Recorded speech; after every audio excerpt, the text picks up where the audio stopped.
નમસ્કાર ખેડૂત મિત્રો, કિસાન સફર પરિવારમાં હું એજે મુળિયા આપનું હાર્દિક સ્વાગત કરું છું.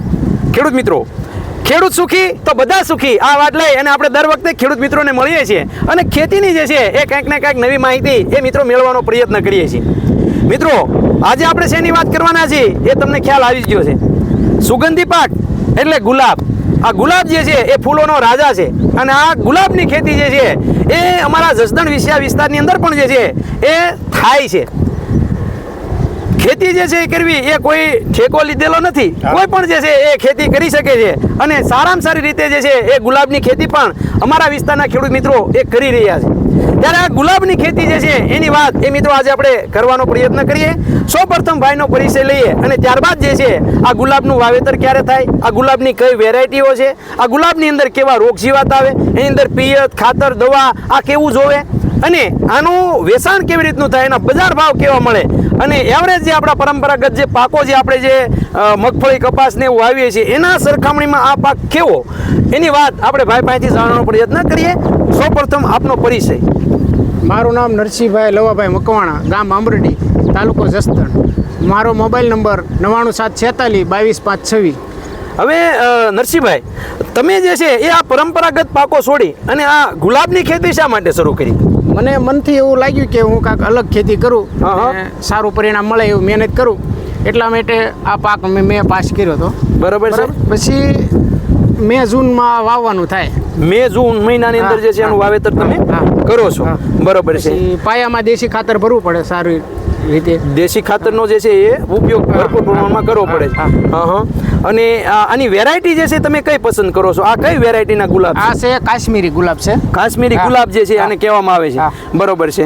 અને આ વેરાયટી જે છે એ તમે ક્યાંથી લાવો છો અને આ વેરાયટી જે છે એની કલમના કેવા ભાવ હોય છે? આ વેરાયટી હું આણંદથી લાવું છું. આણંદમાં 12 થી 20 રૂપિયામાં આપણે અહીંયા પડતર પડે. 15 થી 20 રૂપિયામાં જે છે એ રોપો આપણે અહીંયા પડે છે. બરોબર છે. એક વીઘાની અંદર કેટલીક કલમ એટલે કે કેટલાક રોપાઓ જોવે છે? વીઘામાં માનો કે આ 6 ફૂટનું બાટલું છે એટલે 1000 છોડવા જોઈએ. 1000 છોડવા. બે હાર વચ્ચે 6 ફૂટ અને બે છોડ વચ્ચે 3 ફૂટ. 3 ફૂટ એટલે કે 6 બાય 3 ના અંતરે જે છે એનું વાવેતર કરો છો. પાયાની અંદર દેશી ખાતર નાખવાનું હોય છે. વાવ્યા પછી જે છે એ કેટલા દિવસે આ ઉપજ દેવાનું શરૂ કરે? માનો કે વાવ્યા પછી આમ તો ફૂલ તૈયાર જ આવે, પછી 3-4 મહિનાનો છોડ થાય કે ગ્રોથ થાય એટલે ઉત્પાદન ચાલુ થઈ જાય. 3-4 મહિના 3-4 મહિને જે છે આનું ઉત્પાદન શરૂ થઈ જાય છે. અને ઉત્પાદન જે છે કેટલો સમય સુધી જે છે આ જાત આપણે આપી શકીએ? આ ઉત્પાદન લગભગ 3 વર્ષ કન્ટિન્યુ આપે છે. પછી વચ્ચે કટિંગ કરો ફૂટ હારી લે ને પાછું ઉત્પાદન ચાલુ. એટલે કે 3 વર્ષ સુધી તો પછી એકવાર વાવેતર કર્યું તો બીજી વખત વાવવા પડતા નથી. બરોબર છે. હવે આ છોડ જે છે એને રોગ જીવાતની અંદર કેવા પ્રશ્ન રહે છે? તમે જે છે એની અંદર રોગ જીવાત આવે તો એના માટે શું પગલાં ભરો છો? રોગમાં તો થ્રીપ આવે અને આ થ્રીપ્સનો મોટો પ્રશ્ન. છોડનો વિકાસ થાય એ દવા મારવી પડે. બરાબર. થ્રીપ 20-25 રાઉન્ડ આપવો પડે. 20-25 દિવસે છંટકાવ મારો છો. કાં 1-2 જરૂર પડે એક થ્રીપ્સ માટે અને એક વિકાસ એનો થવો જોઈએ. જેટલી નવી ફૂટ એટલા નવા ફૂલ. બરાબર ને?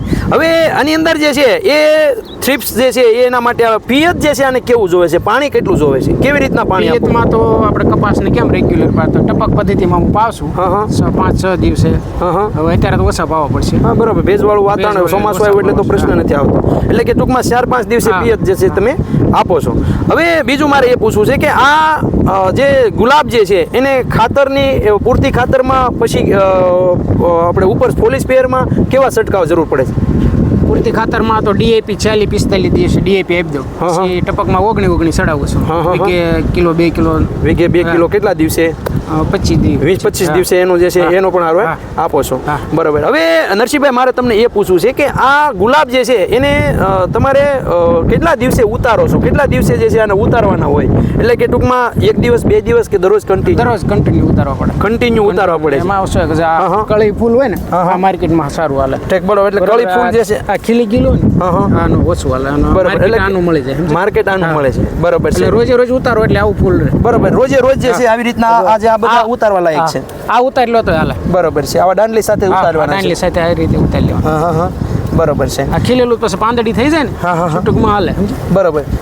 આ બધા જે છે એ ટૂંકમાં પછી જે ખીલી જાય છે એ હા. પાંદડીમાં હાલે હા, પાંદડીમાં. અને બાકી જે છે એ આ ફૂલ જે છે એ બીજામાં ચાલે માર્કેટમાં આનું સારું મળે. હવે આનો ઉતારો જે છે એ વાત કરવામાં આવે તો વીઘા દીઠ જે છે એ કન્ટિન્યુ દરરોજ તમે કેટલા ઉતારો? વીઘો અત્યારે અમારા 2 વીઘાનું છે ને હા, હા, હા. 40-45 હજારનું મહિને વેચાણ થઈ જાય. 40-45 હજારનું વેચાણ થઈ જાય. ઉતારો જે છે એ દરરોજનો કેટલો ઉતારતા હશો અમે? દરરોજ 40-50 કિલો. 40-50 કિલો જે છે એ બે વીઘામાં. દિવસ એક ધરો હાલ્યું હોય ને હા, હા. પછી 2-3 દિવસ પાછું આ પડે. પાછો ગેપ પડે પણ ટૂંકમાં એવરેજ જે છે એ 30-40 કિલો જે છે એ દરરોજનું આપણે ઉત્પાદન મળી રહે. બરોબર, 2 વીઘામાં. 2 વીઘા. બરોબર. હવે આનું માર્કેટ જે છે એ ક્યાં છે અને તમે આ માર્કેટ ક્યાં માર્કેટમાં લઈ જાઓ છો? માર્કેટમાં અત્યારે જસદણ બાબરા લોકલ ગ્રાહકમાં આપું છું વેપારીને બધાને. જસદણ બાબરા લોકલ માળીને બધાને. બધા જે છે એ જે ફૂલના વેપારીઓ છે એને પોગાડો છો.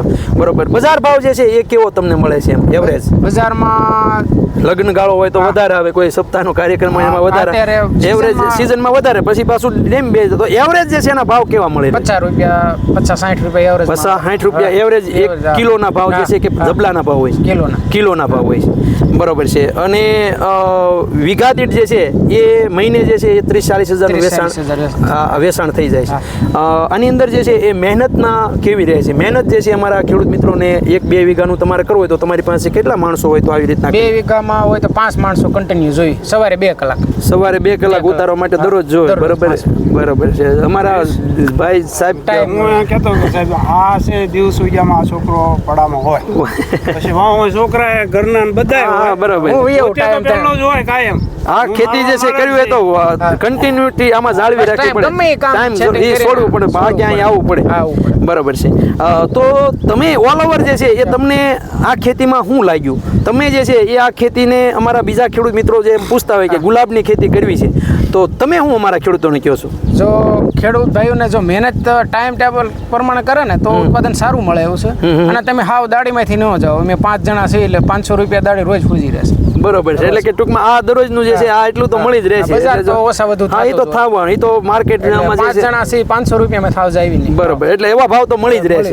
બરોબર છે. તો ખેડૂતો જે છે એ જો એને મહેનત કરવી હોય અને સાથે સાથે જે છે એને થોડોક રસનો વિષય હોય અને દરરોજ જે છે આવી કેમ હોય તો આ ખેતી કરી શકે.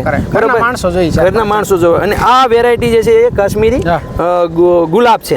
મિત્રો, આ કાશ્મીરી ગુલાબ વિશેની વધારાની માહિતી માટે તમે નરસિંહભાઈનો મકવાણા જે છે એમનો નંબર પણ આપો. નરસિંહભાઈ આપનો મોબાઈલ નંબર આપો જેથી કરીને અમારા ખેડૂત મિત્રોને કોઈને તમારી પાસે કઈ વધારાની માહિતી મેળવી હોય તો એ મેળવી શકે. મારો મોબાઈલ નંબર છે 99746 99746 22 22 મિત્રો, ખૂબ સરસ મજાની ખેતી એ આપણા વિસ્તારની અંદર જે છે એ નરસિંહભાઈ મકવાણા કરી રહ્યા છે. મિત્રો, આંબરડી જે છે એ આમ તો આલા ખાસરનું આંબરડી જે છે જામ સાહેબનું આંબરડી, એ ઓલી બીજું આંબરડી, એ આપણું વિછિયાનું પીપળીનું. ત્યારે આ આંબરડી જે છે એ જામ સાહેબનું આંબરડી કહેવાય છે. અને આ ગામના ખેડૂતો એ હંમેશા કંઈક ને કંઈક નવું કરે છે. અમારા ભાઈ જે છે દેવસનભાઈ એ પણ ડુંગળીની ખેતી જે છે એ ખૂબ સરસ મજાની કરે છે. સાથે સાથે એમણે સરગવાની ખેતી પણ આધુનિક કરી છે. એવી રીતના લીંબુની ખેતી પણ આ વિસ્તારમાં કોઈ નથી કરતું. એમણે 500 છોડવાઓ તૈયાર કરી દીધા છે. ત્યારે આ ખેતી નવા ખેતીના અખતરાઓ એ આ ગામની અંદર ખેડૂતો કરતા જ હોય છે. ઉનાળાની અંદર સોયાબીન જે છે એ દેવસનભાઈએ વાવ્યું હતું. સૌ પ્રથમ જે છે એમણે જ વાવેતર જે છે સોયાબીનનું કરેલું. ત્યારે આ વખતે આ નવો પાક એ આંબરડીના જ ખેડૂત મિત્રોએ કર્યો છે. તમને મિત્રો આ પાક વિશે વધારાની માહિતી માટે ચોક્કસ જે છે એમનો સંપર્ક કરજો. તમને વિડીયો સારો લાગે તો વિડીયોને લાઇક કરજો, શેર કરજો. બીજા ખેડૂતો સુધી જે છે આ વિડીયોને શેર કરજો જેથી કરીને કોઈ નવા ખેડૂત મિત્રોને આવો કોઈ પાક વાવવો હોય તો એ પાક કરી શકે. નરસિંહભાઈ અમારા ખેડૂત મિત્રોને ખૂબ સરસ મજાની માહિતી આપવા બદલ હું એજે મુળિયા આપનો ખૂબ ખૂબ આભાર માનું છું. દેવસનભાઈનો પણ ખૂબ ખૂબ આભાર કે એમણે અમને નરસિંહભાઈનો ભેટો કરાયો. બંને ભાઈનો ફરીવાર ખૂબ ખૂબ આભાર. ખેડૂત મિત્રો, ખેડૂત સુખી તો બધા સુખી.